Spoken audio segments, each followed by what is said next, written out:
In global trade, leather footwear is a $63 billion powerhouse. But choosing the right manufacturing nation is... Many importers make costly mistakes by chasing low labor costs alone, ignoring supply chain depth, quality consistency.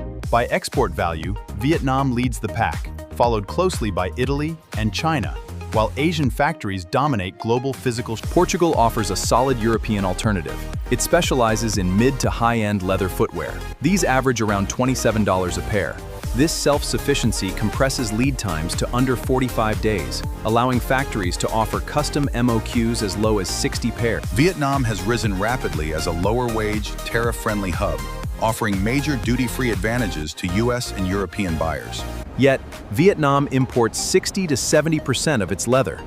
This material dependency extends lead times and narrows the price. India holds a massive raw material advantage, owning 1/5 of the world's cattle population and producing 13% of global.